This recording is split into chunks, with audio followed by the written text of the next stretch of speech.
Hello student, तो अभी हम एक्सरसाइज के पूरे क्वेश्चन को सॉल्व करेंगे वन बाय वन। ठीक है, बस इतना ही फॉर्मूला दिमाग में रखना होगा, सारा काम हो जाएगा। इंटेक्स का क्वेश्चन जितना भी था सब कुछ इसी फॉर्मूले से मैंने करा दिया लास्ट वीडियो में। इंटेक्स का one by one each and every question, ठीक है, मैंने उसके बारे में डिस्कस किया, पूरा सॉल्व कर दिया। अभी एक्सरसाइज का जितना भी क्वेश्चन होगा वन बाय वन करके पूरा इसी फॉर्मूले से पूरा डिपेंडेंट होगा। ठीक है, और ये फॉर्मूले को अगर बहुत डिटेल में चाहिए तो आप चले जाओ mathematical expression and term, important terms for electricity. मैंने अच्छे से पूरा डिटेल्ड में लगभग 40 मिनट के अंदर उसको पढ़ाया हुआ है, एक एक करके एक एक को डिफाइन किया है। चार्ज क्या होता है, फॉर्मूला कैसे आया, सब कुछ थ्योरेटिकली भी बताया है और उसको मैथमेटिकली भी बताया है। ठीक है, तो मैंने यहां पे वो फॉर्मूला लिख दिया है, वन बाय वन करके डिस्कस करते हैं।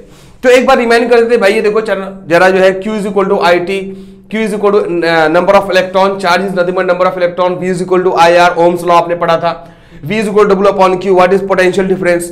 तो कितना काम किया जा रहा है एक चार्ज को एक जगह से दूसरी जगह पुश करने में, that is nothing but electric potential.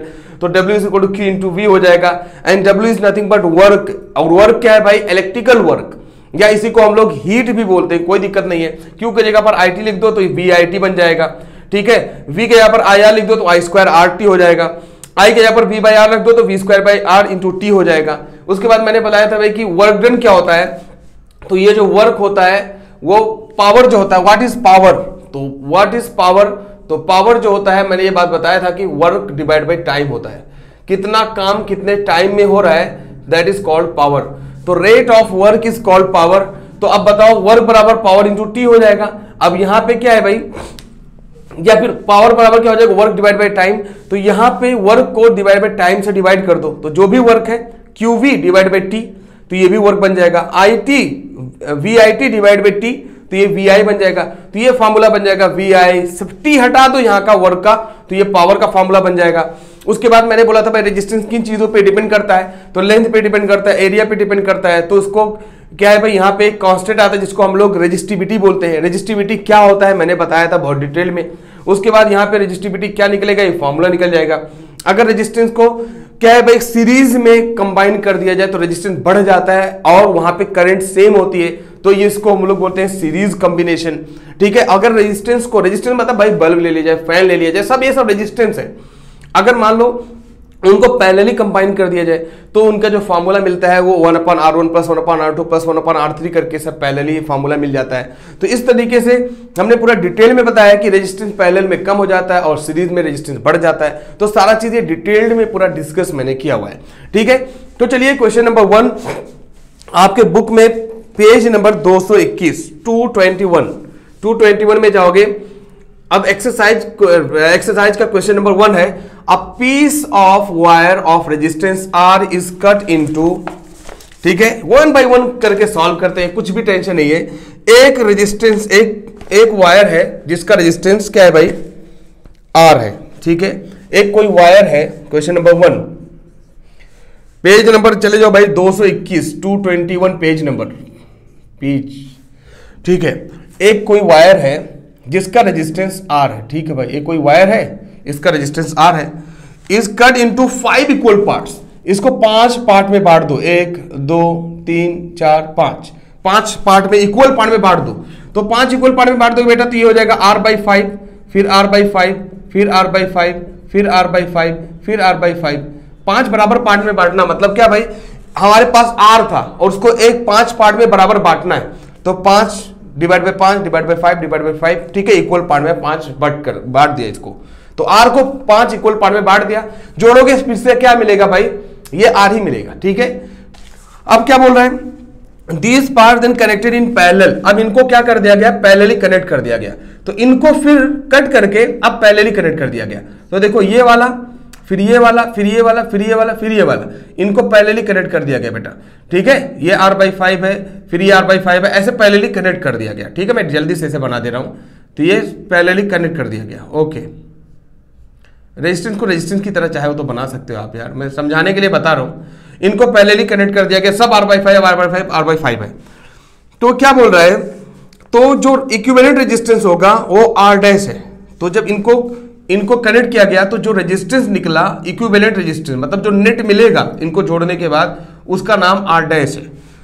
तो कह रहा है भाई, तो अब बताओ कि r divide by r dash में क्या रिलेशन है, इतना ही पूछ रहा है। और इसमें ऑप्शन दे रखा है, ठीक है, 1 बाई 1 करके पूरा ऑप्शन दे रखा है, तो उसको हम लोग सॉल्व करेंगे। ओके, अब देखो कितना सिंपल सी बात है। अब यहां पे जब ये पूरा कनेक्ट कर दिया गया है पैरेलल में, तो बेटा आपने पैरेलल के लिए फॉर्मूला पढ़ा है कि 1 upon R is equal to equivalent is equal to 1 upon R1 plus 1 upon R2 plus 1 upon R3, कितना है 5 है, तो R by 4 1 upon R5।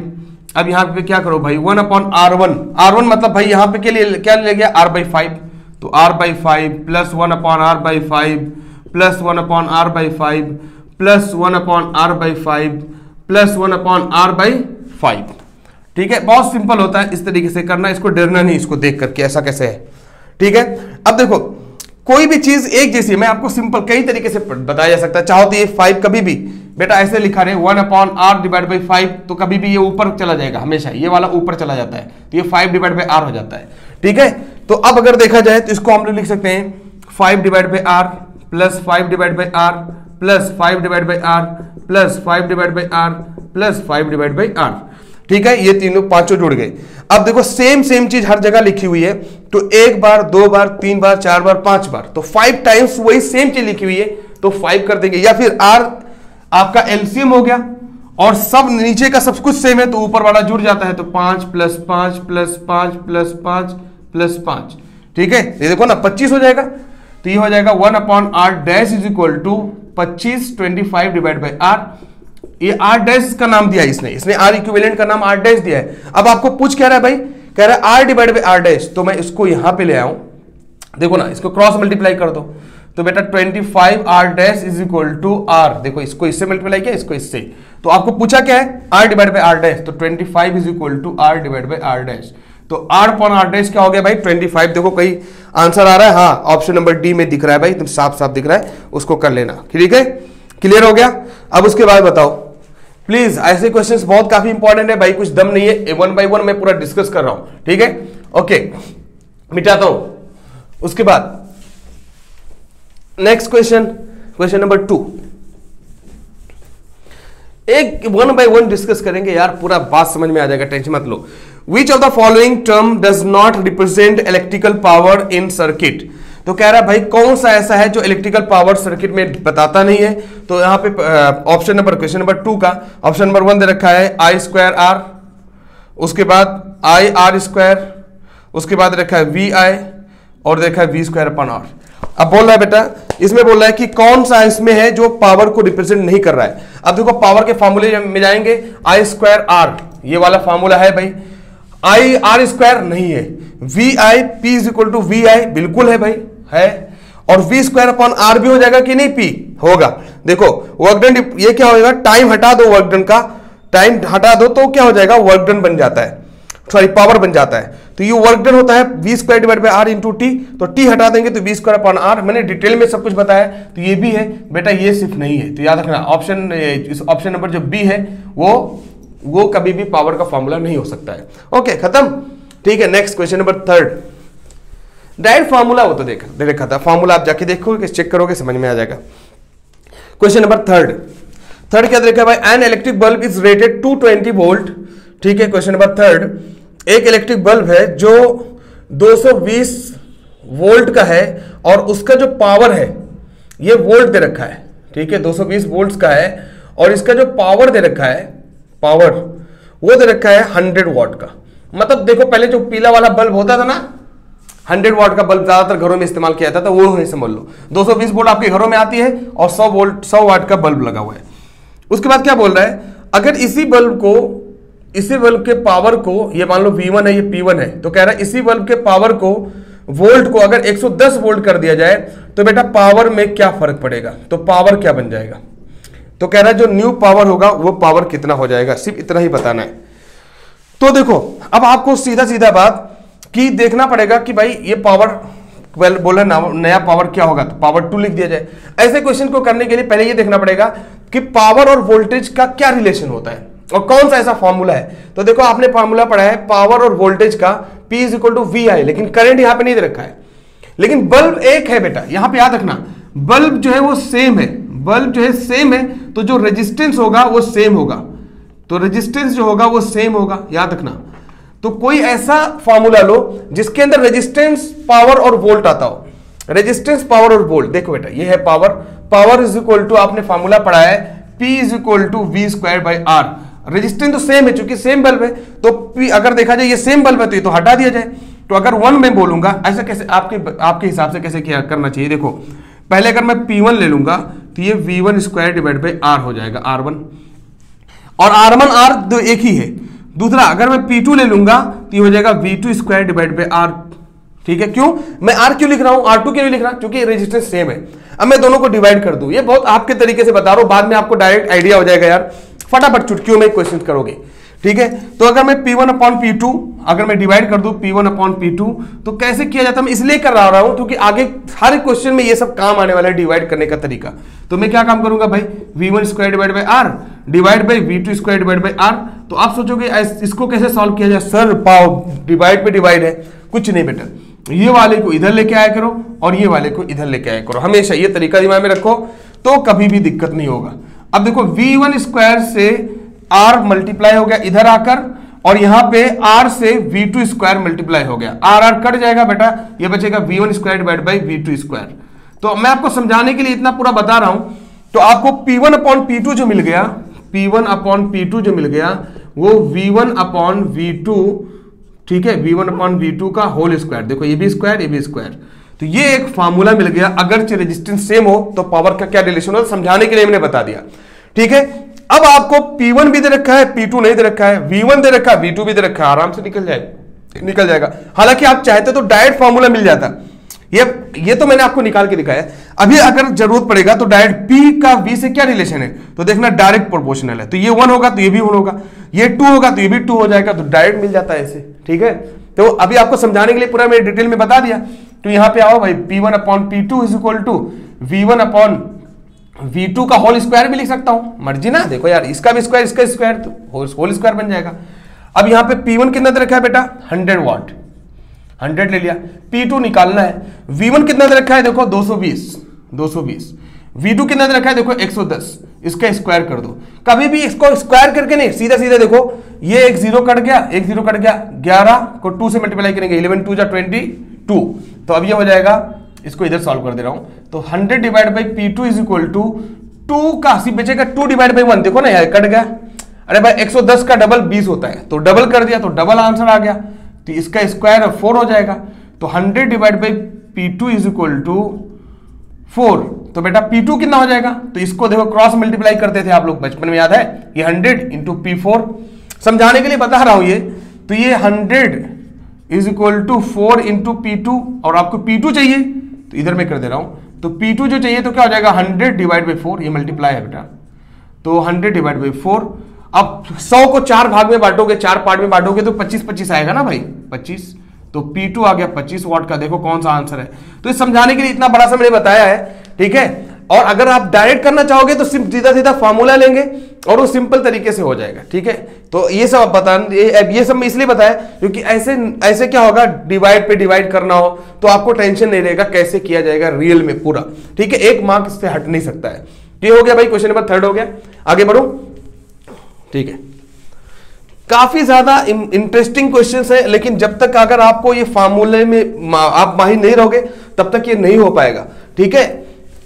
YouTube पे कुछ वीडियो ऐसे नजर आती है, बस क्या है, इधर का उधर उधर का इधर छपा देते हैं, बस रटा रटाई चीज होता है, बोर्ड में लेके आते हैं, कैसे हुआ है रियल में वो नहीं बताते हैं, डायरेक्ट फार्मूला बना लगाएंगे बता देंगे, तो आपको समझ में नहीं आता है। तो यहाँ पे बहुत डिटेल में मैंने उसको बताने की कोशिश कर रहा हूं, कुछ भी अगर करेक्शन होने की जरूरत रहेगी तो आप बता देना, ठीक है। क्वेश्चन नंबर 4, ठीक है, 4 पे करते हैं भाई। तो 4 क्या है भाई, 2 conducting wires of same material and equal length and diameter first connected in series, then parallel in a circuit across the same potential difference.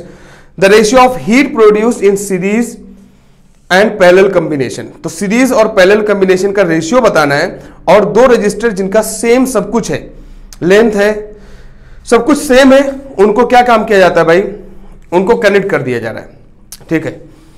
अब पहले देखो ये क्वेश्चन समझ में आया कि नहीं, ये भी एक बहुत इंपॉर्टेंट पॉइंट है। Two conducting wires of same material. ये सेम मटेरियल क्यों बोल रहा है, कुछ वजह है। सेम मटेरियल बोलेगा तो जो रेजिस्टेंस है वो सेम हो जाएगा। तो अभी जैसा फॉर्मूला पढ़े हो ना, डिक्टो वही फिर से काम आ जाएगा। देखो क्वेश्चन नंबर 4 में जब सेम मटेरियल होगा तो सेम मटेरियल कभी भी बोल दे तो समझ जाना कि उसका जो रेजिस्टेंस होगा वो तो सेम हो जाएगा, तो रेजिस्टेंस सेम हो जाएगा। ठीक है, अब दो कंडक्टिंग वायर है तो एक का रेजिस्टेंस R1 होगा, दूसरे का भी रेजिस्टेंस R होगा। भाई दो कंडक्टिंग वायर है, एक इधर है एक इधर है, तो एक का रेजिस्टेंस अगर मैं रेजिस्टेंस फॉर्म में बताऊं तो एक का इधर है और एक का इधर है, ये भी R है ये भी R है, चूंकि मटेरियल सेम है। अब बोल रहा है कि इनको पैरेलल कनेक्ट कर दो, इनको सीरीज में कनेक्ट कर दो, इनको पैरेलल में कनेक्ट कर दो। क्या क्वेश्चन है यार, कुछ नहीं। तो कह रहा है इनको सीरीज में कनेक्ट कर दो एक बार, सीरीज एंड पैरेलल। तो अब इनको क्या काम कर रहे हो, एक बार सीरीज कंबाइन कर दो, एक बार सीरीज में कर दो कंबाइन, और एक बार क्या कर दो पैरेलल में कंबाइन कर दो, पैरेलल में कंबाइन कर दो। तो कह रहा ratio of series and parallel, तो कह रहा जो आंसर आएगा सीरीज वाले का R सीरीज और जो R पैरेलल आएगा, तो कह रहा है इनका रेशियो बताओ, मतलब बोल रहा है R series divide by R parallel बताओ, ये आंसर बताना है। इसमें से कौन सा होगा, R series and R parallel. देखो पहले समझना पड़ता है, दोनों सेम मटेरियल है तो R इसका R इसका। तो सीरीज के लिए बेटा आपने फॉर्मूला पढ़ा है कि R सीरीज बराबर R1 प्लस R2, तो जितने ही होते हैं सब जुड़ जाएंगे, तो R प्लस R मतलब हो गया भाई 2R। तो सिंपल सा R सीरीज मिल गया, R सीरीज मिल गया 2R। तो ये तो पहला काम हो गया फ्री में, कुछ दिमाग नहीं लगाना पड़ा। R सीरीज मिल गया। पैरेलल में बात करेंगे तो 1/R पैरेलल जो होता है वो हो जाएगा 1/R प्लस 1/R। तो ये बताए 1/R प्लस 1/R, तो R जो है कॉमन है और जो एलसीएम हो गया और 1 1 जुड़ जाएगा, 1 + 1। तो जब कभी भी नीचे वाला सेम होता है तो ऊपर वाले जुड़ जाते हैं, ये हो जाएगा 2/R। तो ये R/P = 2/R। तो RP क्या हो जाएगा, उल्टा कर देंगे बेटा, जब ये उल्टा हो जाएगा तो ये भी उल्टा हो जाएगा, तो RP जो हो जाएगा वो R/2 हो जाएगा। तो पैरेलल वाला मिल गया R/2, सीरीज वाला हो गया 2R। तो अब बोल रहे R series divide by R parallel क्या होगा, तो R series divide by R parallel क्या होगा भाई, कुछ भी नहीं है। सीरीज वाला हो गया 2R और R पैरेलल हो गया R/2। अब देखो यही चीज है, R/2 हो गया। तो अब आप बात को समझो, कभी भी जब डिवाइड हो तो हमेशा जो नीचे वाला ऊपर चला जाता है, याद रखना बेटा। तो ये नीचे वाला ऊपर चला जाएगा, तो 2R × 2 divide by R, R cancel हो गया, ये बचा 4। तो ये बचा आंसर कितना आ गया 4:1। 4 मतलब 4:1, 4 डिवाइड बाय 1 मतलब 4:1। तो देखो कोई ऑप्शन है क्या भाई, ठीक है। तो R series divide by R parallel कितना हो गया 4:1, 4:1 है ना ऑप्शन में भाई, ठीक है। तो यहां पे आपको समझ में आ गया कि नहीं, R series divide by R parallel R/2 हो गया, तो यहां पे 4 हो गया, खत्म। तो इसने पूछा था भाई R series divide by R parallel, तो हमने वही निकाल दिया। एग्जैक्टली है आंसर के, एक बार चेक कर लो प्लीज।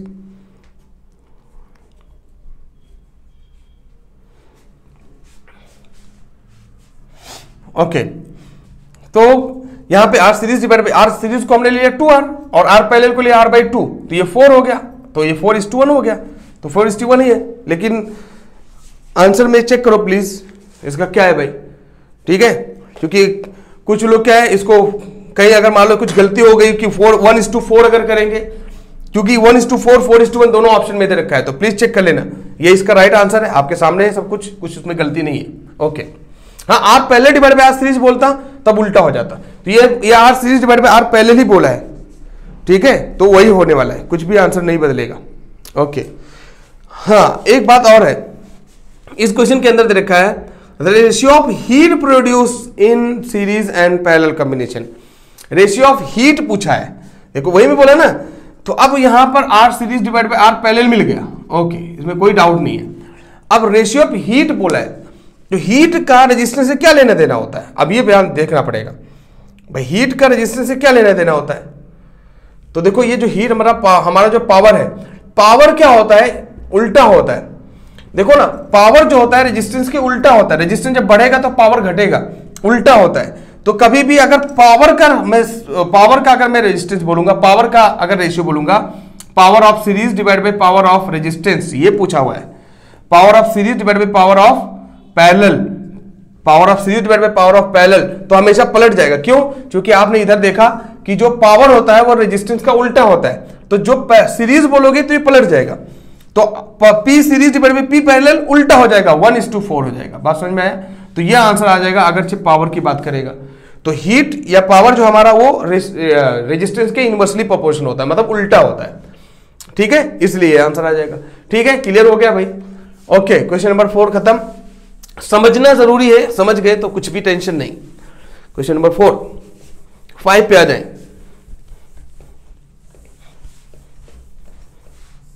पूरा जो फॉर्मूला यहां पे लिखा हुआ है, इसके अलावा कहीं कुछ है? बताओ, कुछ भी है? कुछ इसके अलावा कुछ है? कुछ भी नहीं आएगा, देख लेना। क्वेश्चन नंबर 5 पे आ जाते हैं। How is a voltmeter connected in the circuit to measure potential difference between 2 points? तो वोल्ट मीटर को कैसे कनेक्ट किया जाता है भाई? वोल्ट मीटर को बोल रहा है कैसे कनेक्ट किया जाता है? तो वोल्ट मीटर को कनेक्ट किया जाता है पैरेलल में। कभी भी वोल्ट मीटर कनेक्ट कैसे होता है भाई बेटा? पैरेलल में, क्योंकि पैरेलल में जो वोल्ट होता है वो कभी भी पोटेंशियल डिफरेंस वो बढ़ता नहीं है। पोटेंशियल डिफरेंस हर जगह पैरेलल कॉम्बिनेशन में सेम होता है, इसलिए पैरेलली कनेक्शन किया जाता है वोल्ट मीटर को। लेकिन अगर से मान लो एमीटर होता तो उसको सीरीज में कनेक्ट किया जाता है। तो एमीटर को हम लोग सीरीज में कंबाइन करते हैं, तो इसलिए क्या होगा, जो एमीटर को हम लोग सीरीज में कंबाइन करते हैं। ठीक है, तो एमीटर जो है वो किस लिए सीरीज में कंबाइन करेंगे? क्योंकि करंट जो है वो वहां पे क्या होता है, सेम होता है सीरीज कॉम्बिनेशन में। ठीक है, okay next. A copper wire has a diameter 0.5 mm। एक कॉपर वायर है जिसका डायमीटर है 0.5 mm। ठीक है, कोई एक कॉपर है भाई, कॉपर वायर है जिसका जो डायमीटर है, ये जो डायमीटर है इसके अंदर, डायमीटर क्या होता है बेटा? डायमीटर जो होता है वो रेडियस का डबल होता है, 2 टाइम्स ऑफ रेडियस होता है। आपने देखा कोई सर्कल है तो सर्कल का ये डायमीटर कहलाता है और ये आधा क्या कहलाता है? रेडियस। तो डायमीटर रेडियस का आधा होता है, तो रेडियस होता है डायमीटर का डिवाइड बाई 2। ठीक है, तो यहाँ पे डायमीटर जो दे रखा है बेटा वो कितना दे रखा है, ये मैं बोल रहा हूँ। डायमीटर दे रखा है 0.5 mm, 0.5 mm। अब पहले एक बार बता दूं, कुछ ये mm में दे रखा है, कभी भी mm को मीटर में चेंज करना होगा, क्योंकि mm जो है MKS यूनिट नहीं है, तो हमेशा मीटर में चेंज करना रहता है। mm रहे चाहे किलोमीटर रहे चाहे कुछ भी रहे, तो 1 mm में 10⁻³ मीटर होता है। तो इसको चेंज कर लोगे तो डायमीटर आ गया 10⁻0.5 × 10⁻³ मीटर। ठीक है, ये बात क्लियर। कह रहा है इसका रेजिस्टिविटी, अब देखो बेटा रेजिस्टिविटी, ये वाला फॉर्मूला उसका मतलब आ गया। कह रहा है इसकी रेजिस्टिविटी ये दे रखा है 1.6 × 10⁻8, 1.6 × 10⁻8 ओम मीटर। इसकी यूनिट क्या होती है भाई? ओम मीटर। बहुत डिटेल में बताया, कोई दिक्कत नहीं है। What will be the length of wire? तो कह रहा बेटा ये लेंथ ऑफ वायर बताओ, कह रहा लेंथ ऑफ वायर बताओ कितना होगा। सबसे पहला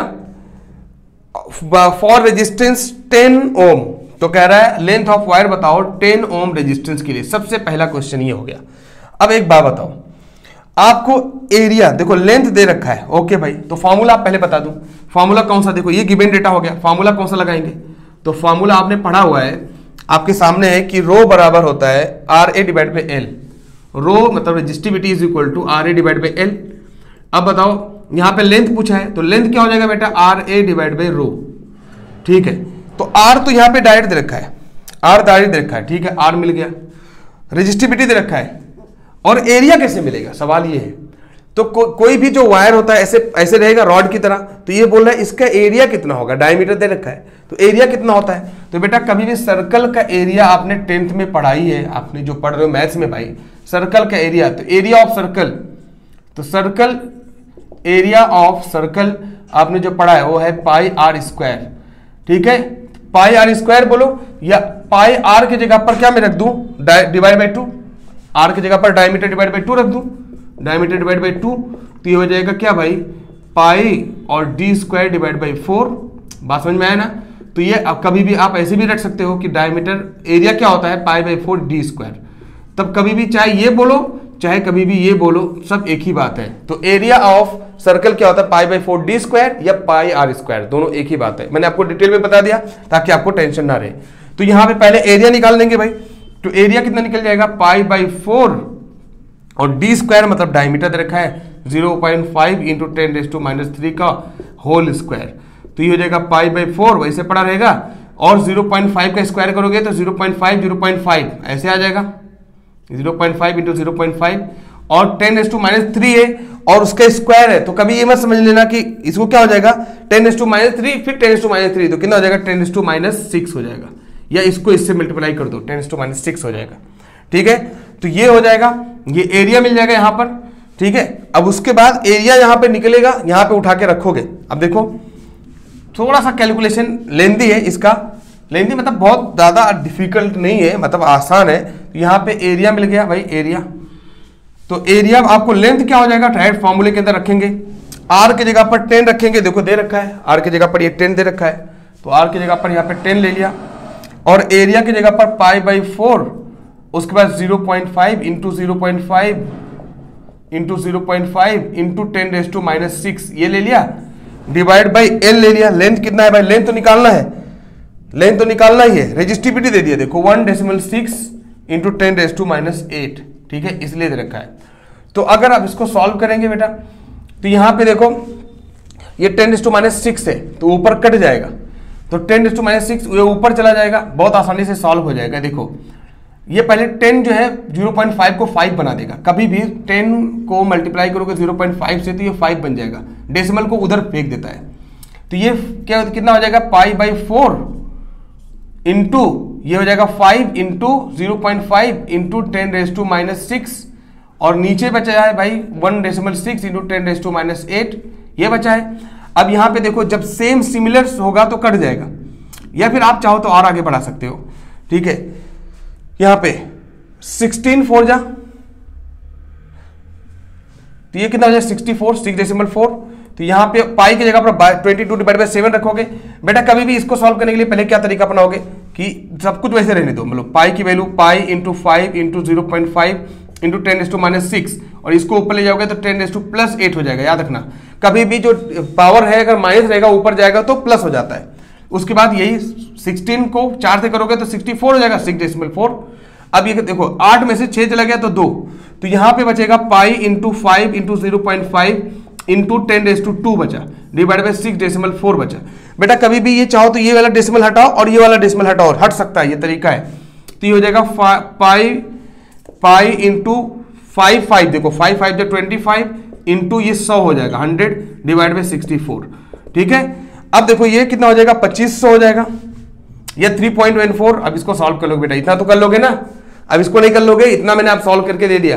कैसे होगा एक बार वीडियो के, इसको क्या करना है एक बार फिर से पीछे कर लेना, बैकवर्ड करके देख लेना प्लीज कैसे है, क्योंकि ये इसमें थोड़ा सा टास्क है समझने के लिए पूरा कैसे होता है। तो 1 बाय 1 इसको करके देख लेना। तो यहां पे आपको लेंथ जो भी मिलेगा वो मिल जाएगा, ठीक है। तो लेंथ निकाल लेना, तो लेंथ लगभग 123 मीटर मिलता है, 123 मीटर लगभग मिलता है, 123 लगभग आ जाएगा, 123 या 122.6 करके मीटर आ जाता है लेंथ, ठीक है। ये लेंथ मिल जाएगा। उसके बाद फिर आगे क्वेश्चन अभी हुआ ही नहीं कंप्लीट, अभी देखो कहां पे है यार, how much does the resistance change its diameter change if the diameter is doubled. अब देखो दो क्वेश्चन है, एक तो लेंथ पूछ लिया, अब कह रहा है अगर डायमीटर को बदल दिया जाए, अगर डायमीटर को डबल कर दिया जाए तो रेजिस्टेंस पे क्या फर्क पड़ेगा, ठीक है। ये मिटा दो पहले ये मिटाओ, उसके बाद यहीं पे आंसर है, ठीक है। देखो क्वेश्चन नंबर कौन सा था भाई, ये आपका 6 था। अच्छा है भाई, काफी ज्यादा कैलकुलेशन 12th लेवल का दे दिया है, ठीक है। तो अब बोल रहा है कि अगर डायमीटर को डबल कर दिया जाए तो रेजिस्टेंस पे क्या फर्क पड़ेगा, बस यही क्वेश्चन है। इसी के अंदर दो है, समझे ना। लेंथ तो निकालने बोला तो लेंथ मैंने निकाल दिया। अब बोल रहा है भाई डायमीटर को अगर डबल कर दिया जाए, कह रहा है अगर डायमीटर को डबल कर दिया जाए 2D कर दिया जाए तो भाई रेजिस्टेंस पे क्या फर्क पड़ेगा, रेजिस्टेंस क्या बनेगा। तो आप देखो आपने ही पढ़ा है कि R is equal to rho L divide by A। तो आपने बोला कि अगर देखो रेजिस्टेंस क्या होता है, अब यहां पे पहले ये देखना पड़ेगा कि भाई R is equal to rho L divide by, तो अब यहां पे R डायमीटर बोल रहा है ना, तो एरिया यहां पे, तो यहां पे रो L डिवाइड बाई एरिया की जगह क्या लिख सकते हैं π/4d²। तो जो अब मैं अब तरीका बताऊं आपको, जो निकालने के लिए बोले उसी को हटा दो, उसी को लिखा करो, बाकी से हटा दो। देखो जैसे ये सब कुछ नहीं बोल रहा है तो इसको हटा दो। तो अगर देखा जाए R जो है डायरेक्टली इनवर्सली प्रोपोर्शनल है d², मतलब ये बढ़ेगा तो ये घटेगा। तो अब अगर देखा जाए तो ये इसका अगर 1 ले लूंगा तो ये हो जाएगा 1/d1², अगर मैं इसको 2 ले लूंगा तो हो जाएगा 1/d2²। ऐसे तरीका मैंने अभी कुछ देर पहले क्वेश्चन ऐसा किया था। तो R1/R2 क्या हो जाएगा बेटा 1/d1² divide by 1/d2²। d2 square. और अभी समझ में आ जाएगा आपको, तो ऐसे भी हो जाएगा करेगा एक लाइन में, क्योंकि ये उल्टा होगा, जब ये 1 होगा तो ये 2 होगा। अभी देखो तो ये r1 अपॉन r2 जो होगा ये d2 अपॉन d1 हो जाएगा। देखो ना इसका स्क्वायर मैं बोला था भाई कि ये उल्टा इधर जाएगा, ये इधर जाएगा, 1 इधर जाएगा, ये d1 इधर जाएगा। तो ये अब देखो ये 1 हुआ तो ये 2 हुआ। क्यों ऐसा हुआ? क्योंकि ये उल्टा है। देखो ये उल्टा डिपेंड करता था, ये 1 है तो ये 2 है। क्यों? उल्टा है, इनवर्सली है। तो अब डायरेक्ट लिख दिया करो, लेकिन मैं समझाने के लिए पूरा बता दिया। तो अब डायमीटर को कह रहा है भाई डबल कर दिया जाए। तो मान लो पहले r1 r रहा होगा, तो r2 पूछा है और पहले d2 को बोला है 2d कर दो। d2 को क्या बोल रहा है? 2d कर दो। और मान लो d1 d रहा हो, तो ये भाई 4 टाइम्स नहीं हो गया? इसको देखो ना, ये हो जाएगा, इधर सॉल्व कर दे रहा हूं। तो r अपॉन r2 जो है वो मिलेगा, ये हो जाएगा 4d square divide by d square. तो अगर देखा जाए तो d स्क्वायर कट जाएगा, तो r डिवाइड बाई r2 जो है वो 4 मिलेगा। तो r2 कितना हो जाएगा भाई? यहां पे देखो ना, तो r2 जो है वो कितना हो जाएगा भाई? इसको क्रॉस मल्टीप्लाई करो, r into 1 is equal to r2 into 4। ठीक है, तो r2 कितना हो जाएगा भाई? यही दूसरा r2 पूछ रहा है, तो ये हो जाएगा r/4। तो रेजिस्टेंस कितना हो जाएगा भाई? अगर डायमीटर को डबल करोगे तो रेजिस्टेंस 1/4 हो जाएगा। ठीक है, रेजिस्टेंस कम हो जाएगा। तो डायमीटर बढ़ाने से, अब देखो ये बात पूरा मैंने आपको डिटेल में समझाने के लिए बताया।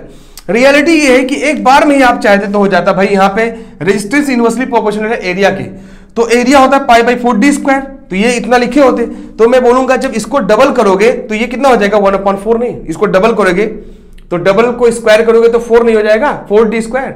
तो 1/4 तो पहले आ जाता। तो आप इसको मैंने तरीका बता दिया करोगे कैसे। लेकिन अगर ऐसे डायरेक्ट आप बोलो किसी भी वायर का डायमीटर बेटा अगर जब बढ़ाओगे ना तो उसका रेजिस्टेंस घट जाएगा। ये पहले आपने पढ़ा हुआ है, डायमीटर बढ़ाओगे, थिकनेस बढ़ाओगे तो रेजिस्टेंस घट जाएगा। तो रेजिस्टेंस घट तो गया, 1/4 हो गया। देखो ना, ठीक है, तो रेजिस्टेंस पूरा घट गया। तो वही बताना था और क्या। तो अच्छा क्वेश्चन है यार, ये तो बहुत अच्छा लगा मुझे। ठीक है, इसके अंदर 2 क्वेश्चन और उसके बाद दोनों के दोनों अच्छे पूरे, और पूरा मैंने इसको डिटेल में बताया भाई। ठीक है, समझो इसको। उसके बाद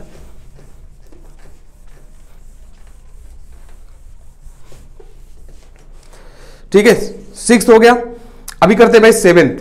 the value of the current I flowing in a given resistor for the corresponding value of the potential difference V across the resistance given below। तो ये हमारा जो देखा जाए यहां पे ये है भाई, तो क्या बोल रहा है? The value of current I flowing in a given resistor, current दे रखा है और वोल्टेज दे रखा है। तो बोला पोटेंशियल डिफरेंस दे रखा है, तो कह रहा है रजिस्टर कितना होगा? Resistor are given below. तो बोला भाई रेजिस्टेंस कितना होगा? तो यहां पे डायरेक्ट कुछ चार्ट दे रखा है। चार्ट को बनाऊंगा नहीं मैं, आप बुक में देख लो। ये करंट का चार्ट दे रखा है, ये वोल्टेज का चार्ट दे रखा है। तो ओम्स लॉ के अकॉर्डिंग आपने पढ़ा है कि V is equal to IR, ये आपने पढ़ा है। तो बेटा रेजिस्टेंस पूछा है अपने को, तो V अपॉन I हो जाएगा। ठीक है, और अगर चेंज इन वोल्टेज है, वोल्टेज बदलाव हो रहा है, शुरुआत में कुछ था, तो चेंज इन वोल्टेज मतलब यहां पे दे रखा है वोल्टेज पहले 0.5 था, बाद में 4 हो गया। देखो करंट पहले 0.5 था। तो जब कभी भी ऐसा रहे, एक चार्ट बना रहे, तो चार्ट में हम लोग क्या लिखेंगे? वोल्टेज का चेंज और करंट का चेंज, कभी भी रेजिस्टेंस निकालने के लिए। ये फॉर्मूला दिमाग में रखो। अब ये अगर मान लो ये आपको ग्राफ में बनाना हो तो बहुत आसानी से बना सकते हैं। इधर V है और इधर I है, करंट है। तो अगर वोल्टेज कितना दे रखा है भाई? 1.6 लेंगे। अगर वोल्टेज मान लो एग्जांपल की इधर 1.6 है, तो यहाँ पे करंट कितना लेना है भाई? 0.5। तो यहाँ पे ऐसे 0.5 ऐसे मिलेगा, ये कोई पॉइंट मिल जाएगा। अगर चार्ट बनाना है, अगर कह रहा है करंट को वोल्टेज को 3.4 कर दीजिए, मान लो यहाँ पे है, तो कह रहा है जो वोल्टेज होगा, वो जो करंट है वो कितना हो जाएगा? 1 हो जाएगा। तो मान लो यहाँ पे है, तो ऐसे कुछ मिलेगा। तो कुल मिला जुलाकर क्या होगा भाई? एक ग्राफ क्रिएट हो जाएगा। कुल मिला जुलाकर ऐसे एक ग्राफ क्रिएट हो जाएगा, ऐसे। ठीक है, एक ग्राफ क्रिएट हो जाएगा, एक बन जाएगा। ग्राफ बनाना हो तो आराम से बना सकते हो आप, ग्राफ बुक से लेकर आप बना सकते हो। ठीक है, लेकिन वो नहीं पूछा, वो रजिस्टर पूछा है, रेजिस्टेंस कितना होगा। तो सबसे पहली बात ऐसे देखने के लिए हम देखेंगे कि भाई फाइनल, कभी भी फाइनल कितना है वोल्टेज और शुरुआत में कितना था, कितना बदलाव हो गया, पता चल जाएगा। करंट फाइनली कितना है और पहले कितना था इनिशियल। तो अब देखो, जाके देख लो, वहां पे चार्ट में ही सब कुछ दिख रहा है भाई। करंट जो है, वोल्टेज को देखा जाए पहले, वोल्टेज पहले शुरुआत में 1.6 था, बाद में 13.2 हो गया, तो फाइनल 13.2 हो गया और शुरुआत में था 1.6। आप चेक कर लो, ठीक है। 13.2 बाद में हो गया, पहले था 1.6, मैंने लिख दिया। उसके बाद करंट जो है वो फाइनली हो गया 4 और पहले था 0.5, ठीक है। बस खत्म हो गया, खत्म। और क्या, सॉल्व कर दो। तो अगर ये देखा जाए, इसको देखा जाए 13.2 से 1.6 तो 11.6 हो जाएगा, और 4 में से कितना हो जाएगा, 0.5 चलेगा, 3.5 आ जाएगा। इसको सॉल्व कर लेना बेटा, हो गया आंसर। इसको चाहो तो डेसिमल हटा दो, कभी भी एक, जैसे ये एक यहां पे भी क्या है, एक पॉइंट है और यहां पे भी एक पॉइंट है, तो कभी भी सीधा सीधा रहे तो हटा भी सकते हो आप। तो ये 116 डिवाइड बाई 35, प्लीज ये वाला कर देना भाई, 35 को 116 से डिवाइड करने वाला वो नहीं, 116 को 35 करना है तो नहीं जाएगा, तो क्या काम करना रहेगा, हाँ वही चीज है, 35 को 116 से, ठीक है। प्लीज कर लेना, कितने बार जाएगा, यहाँ पे कर लेना 3 बार जाएगा लगभग, है कि नहीं, तो वो कर लेना प्लीज, कितना आएगा बताना, लगभग 3 डेसिमल समथिंग करके आंसर आ जाएगा, ठीक है। बात क्लियर हुआ, आंसर समझ में आया भाई कैसे करना है। तो ये चार्ट से, चार्ट के अंदर कुछ दम नहीं है, वही समझकर आंसर बताना है, तो ये मेन इंपॉर्टेंट है कि कैसे करेंगे, ठीक है। कितना बदलाव आ रहा है वोल्टेज के अंदर, कितना करंट के अंदर, तो हो जाएगा आंसर, ठीक है। हो गया भाई, 7th नंबर था ना, ये 7th नंबर था, 7th नंबर हो गया, ओके।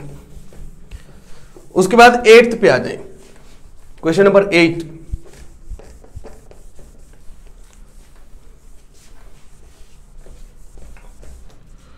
तो अभी क्वेश्चन नंबर 8 पे आ जाए, ठीक है।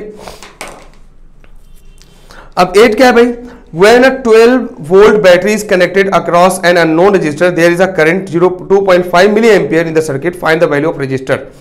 देखो सबसे पहली बात, देखो क्या दे रखा है, तो सबसे क्वेश्चन नंबर 8 में जाएंगे तो वो दे रखा है भाई 12 वोल्ट की बैटरी है, मतलब V जो दे रखा है वो 12 वोल्ट का दे रखा है, ठीक है पहले।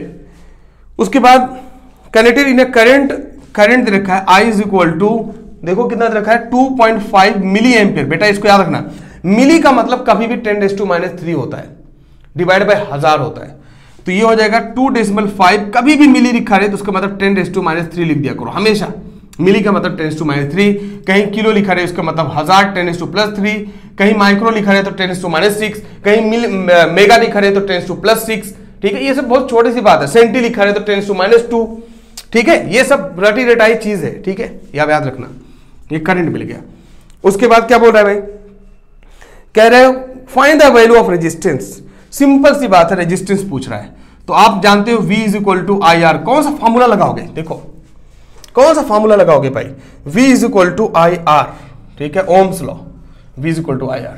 क्यों, क्योंकि यहां पे वोल्टेज और करंट दे रखा है, तो R आपको पूछा है, तो R is equal to V upon I हो जाएगा ना, अभी जब कुछ देर पहले पढ़े हो। तो यहाँ पे V हो गया 12 और I हो गया 2.5 इंटू 10⁻3।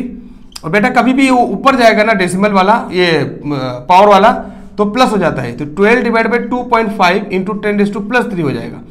अब इसको सॉल्व कर लो भाई, ये 2.5 है तो 12 रुपया है और 2.5 लोगों में बांटना है, ऐसे समझो, कभी भी कर लो, ठीक है। 2.5 लोगों में बांटना है, तो अगर 2 लोगों में बांटना होता तो 6 रुपया आ जाता, लेकिन क्या है 2.5 लोगों में बांटना है तो कितना कितना आ जाएगा बताओ ना।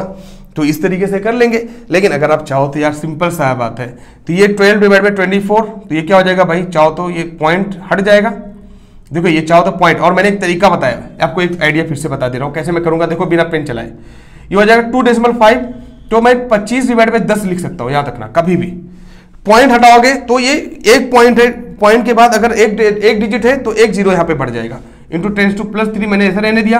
मैंने बताया कभी भी ऐसे रहे तो ये सीधा सीधा चला जाता है, तो 12 इंटू 10 डिवाइड बाई 25 हो जाएगा इंटू 10⁻3। बेटा बिना पेन चलाए कैसे मैं करता हूं, मैंने तरीका बताया था कि कभी भी जब 25 दिखे तो इसको 100 बनाने की कोशिश करो, तो 4 से मल्टीप्लाई कर दो इधर और 4 से मल्टीप्लाई कर दो इधर, तो कुछ फर्क पड़ेगा भाई, कुछ नहीं, डिवाइड कर दिया मल्टीप्लाई कर दिया। अब ये बन जाएगा 12 को 10 से करेंगे तो 120 और 25 को 100 से करेंगे तो कितना हो जाएगा, 25 को 4 से करेंगे तो कितना हो जाएगा 100 इंटू 10⁻3। अब एक बात बताओ, यहाँ पे बहुत सिंपल तरीके से मिल गया, ये हट गया, ये हट गया, ये 0 0 से कट गया। अब ये देखा जाए तो ये कभी भी, ये डेसिमल है तो ये क्या काम करेगा, ये 0 है तो इसको क्या करेगा, डेसिमल इधर लेके आ जाएगा, तो ये 12 डिवाइड बाई 10 का इंटू 10⁻3 आ गया, तो कभी भी क्या करेगा, ये इसको डेसिमल में चेंज कर देगा, 1.2 इंटू 10⁻³ और रेजिस्टेंस की यूनिट क्या होती है बेटा, ओम, तो ओम हमने लिख दिया। तो कभी भी ये तरीका होता है, बहुत आसान होता है, बस ये मैथमेटिक्स में हमने पूरा अच्छे से सीखा है, उसको देखोगे समझ में आ जाएगा। बट यहाँ पे भी मैं बराबर पूरा बताते जाता हूँ ताकि सब कुछ क्लियर हो जाए। ओके, क्वेश्चन नंबर 8 आ गया भाई, 1.2 इंटू 10⁻, जो भी है 10⁻³ ओम। ठीक,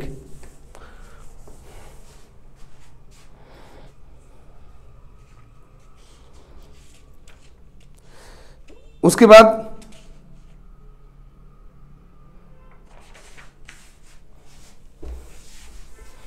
नेक्स्ट, हाँ ये एक चीज मैं भूल गया भाई, यहाँ पे थोड़ी सी गलती कर दिया है, 1.2 नहीं, 1.2 इंटू 4 को भूल गया था ना मल्टीप्लाई करना, इंटू 10⁻³। अरे 4 को मल्टीप्लाई करना भूल गया भाई, और क्या। तो ये 12 को 4 से करोगे तो 48 हो जाएगा, तो 48 इंटू 10⁻3, लेकिन यहाँ पे डेसिमल था, डेसिमल लगा दूंगा, तो 4.8 इंटू 10⁻3। अगर आप चाहो तो इसको कितना होगा एग्जैक्टली निकालना है, 4.8 और 10⁻3 को हम लोग किलो बोलते हैं, तो किलो ओम बोल सकते हो, कोई दिक्कत नहीं है, तब भी ये आंसर सही है। ठीक है, चाहो तो 10⁻3 का मतलब 1000 होता है, तो 4.8 को 1000 से मल्टीप्लाई कर दो, तो ये हो जाएगा 4800 ओम, तो कोई भी आंसर आ जाएगा सही। ठीक है, तो वो मैं 4 से मल्टीप्लाई करना भूल गया था। ओके ठीक है, नेक्स्ट, मतलब बिना पेन चलाए आप आराम से कैलकुलेशन कर सकते हो, जो कि आप लोग क्या कैलकुलेशन से भागते हो, इसलिए मैं उसका तरीका अपनाता हूं कि भाई आसानी से कैसे किया जाए। नेक्स्ट क्या है भाई, क्वेश्चन नंबर 9, क्वेश्चन नंबर 9 करते हैं हम लोग फटाफट। A battery 9 volt is connected in series with resistor 0.2, 0.3, 0.4, 0.5 and 12 ohm respectively. How much current would flow through the 12 ohm resistor? तो कह रहा है 12 ओम रजिस्टर से कितना करंट फ्लो करेगा।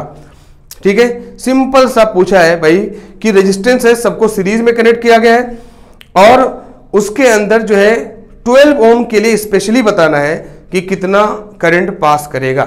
अब मैं आपको बताऊं, सबसे पहली बात, कितना रेजिस्टेंस दे रखा है भाई, 0.2, 0.3, 0.4, 0.2, 0.3, 0.4 और क्या दे रखा है 0.5 और 12 ओम दे रखा है। ठीक है, 12 ओम दे रखा है, तो 2, 4, 5 एंड 12 ओम, और ये सब ठीक है सीरीज में कनेक्शन है, सीरीज में कनेक्शन है। और यहां पे जो बैटरी लगाई गई है बेटा वो कितने वोल्ट की है, 9 वोल्ट की। बहुत सिंपल है, तो जो करंट जाएगा सब में बराबर जाएगा, तो 12 ओम के लिए कोई स्पेशल करंट नहीं होगा, सब में करंट बराबर होगा, तो इसके अंदर करंट वही होगा जो सबके लिए होगा। तो सबसे पहली बात, सीरीज में कंबाइन है तो वो सब मिल जाएगा, सारा रेजिस्टेंस, तो सब कुछ जोड़ दो। तो रेजिस्टेंस अगर टोटल देखा जाए, इक्विवेलेंट रेजिस्टेंस या टोटल रेजिस्टेंस, तो सब जुड़ जाएगा, तो 0.2, 0.3, 0.4, 4, 3, 7, 2, 9, 9 बार 14 हो जाएगा। ठीक है, ठीक है, तो 1.4 हो जाएगा ये, और प्लस 12 हो जाएगा, देखो ना, तो यही तो देखा ना, यही सब कुछ, हाँ वही रखा है सब कुछ। ठीक है, तो ये हो जाएगा कितना भाई, 3, 2, 5, 4, 9, 9, 5, 14, 1.4 प्लस 12 कितना हो जाएगा 3.4, 13.4। तो सबको जोड़ दो ना यार, सबको जोड़ना है 13.4। क्यों ऐसा भाई, क्योंकि आर जो रेजिस्टेंस सीरीज में जो होता है रेजिस्टेंस वो सब जुड़ जाता है, R1 plus R2 plus R3 plus R4 dot dot so on, सब जुड़ जाता है। तो 13.4 टोटल हो गया, और टोटल वोल्ट जो दे रखा है वो दे रखा है कितना भाई, 9 वोल्ट। ठीक है, तो बताओ करंट कितना हो जाएगा, I is equal to V upon R। बेटा V दे रखा है 9, देखो वही क्वेश्चन बार बार घुमा रहा है, डिवाइड बाय R दे रखा है 13.4। प्लीज इसको सॉल्व करें, मैंने बोला है भाई कि अगर चाहो तो ये पॉइंट हटाओ और यहाँ पे 0 आ जाएगा, 90 डिवाइड बाय 134 पॉइंट के अंदर आंसर आ जाएगा। प्लीज करके इसको दिखा देना कितना आएगा, मुझे बता देना कमेंट में। ठीक है, कमेंट सेक्शन में इसको बता देना भाई कितना आ रहा है करंट। तो इसके लिए भी वही करंट होगा, इसके लिए भी वही, इसके लिए भी, सबके लिए होगा। क्यों, जबकि सबके सब सीरीज में जुड़े हुए हैं। ठीक है, तो सीरीज में करंट जो है सेम होता है और वोल्टेज डिफरेंट होता है। ओके, बोल भाई खत्म हुआ, ये क्लियर हो गया। उसके बाद क्वेश्चन नंबर 10 पे आते हैं। क्वेश्चन नंबर 10 ये खत्म हो गया, ऐसे बना लेना, यहाँ पे ओम सब जगह हर जगह लिख लेना, मैंने लिखा नहीं है। उसके बाद जो हमारा क्वेश्चन नंबर 10 है, how many 176 ohm resistors in parallel are required to carry 5 ampere on 220 volt. तो रेजिस्टेंस दे रखा है भाई, जो रेजिस्टेंस है वो 176 ओम का दे रखा है। कह रहा कितना नंबर ऑफ रजिस्टर को जोड़ा जाए पैरेलल में, किसमें भाई, पैरेलल में कि जो उसका करंट है वो करंट 5 एम्पियर हो जाए और वोल्टेज तो पैरेलल में क्या है 220 वोल्ट होता ही है, ठीक है, ये तो फिक्स है। ओके, अब यहां पे सीधा सीधा बात, V is equal to I R formula आपने पढ़ा है, तो current V is equal to I R formula आपने पढ़ा ही है, सिंपल। तो यहां पे रेजिस्टेंस का फॉर्मूला पैरेलल में क्या किया जाए, अगर n नंबर ऑफ, मान लो n नंबर ऑफ रेजिस्टर्स जोड़े जाएं, तो n नंबर ऑफ रेजिस्टर्स अगर पैरेलल में जोड़े जाएंगे तो क्या फॉर्मूला हो जाएगा, ठीक है। तो 1/r इज इक्वल टू, पहले ने पढ़ा 1/r1 plus 1/r2 plus 1/r3, ऐसे पढ़ा है ना भाई, 1/r1 plus 1/r2 plus 1/r3 dot so on. तो यहां पे जो फॉर्मूला मिलता है, तो ये सब के सब सेम है। अगर मान लो n नंबर ऑफ रजिस्टर्स 176 मान लो पता नहीं कितने n नंबर ऑफ जोड़े जाएं, तो ये कैसे हो जाएगा, ये पैरेलल होता है। तो जो R पैरेलल का फॉर्मूला होता है वो कभी भी जो R डिवाइड बाई टोटल, ये जो रेजिस्टेंस जितना रहेगा डिवाइड बाई n करके ये फॉर्मूला आता है, कभी भी याद रखना, क्योंकि क्या हो जाएगा भाई, ये सब R पैरेलल रहेगा ना, तो 1/r parallel is equal to n divide by r आ जाएगा। तो R पैरेलल क्या हो जाएगा, R डिवाइड बाई n हो जाएगा, ठीक है। तो ये पूरा पैरेलल का हमें फॉर्मूला मिल जाएगा R डिवाइड बाई n। तो ये रटा रहे कि अगर कोई बोले कितने नंबर ऑफ जो है रेजिस्टेंस जोड़े जाए पैरेलल में, अगर मान लो बोले कि जितना कि जो इक्विवेलेंट रेजिस्टेंस है 176 हो जाए या कुछ हो जाए, तो हम मान लेंगे कि अगर n नंबर ऑफ रेजिस्टेंस रहे तो फॉर्मूला क्या होता है, R डिवाइड बाई n। हालांकि R दे रखा है 176 और n निकालना है, ठीक है, ये हम लोग कर लेंगे। तो V is equal to I R, तो V is equal to I R की जगह पर क्या लिख देंगे भाई, R डिवाइड बाई n, और n ही निकालना है, तो ये हो जाएगा V is equal to I R divide by n। तो n यहाँ पे आ जाएगा, n is equal to I R divide by V हो जाएगा।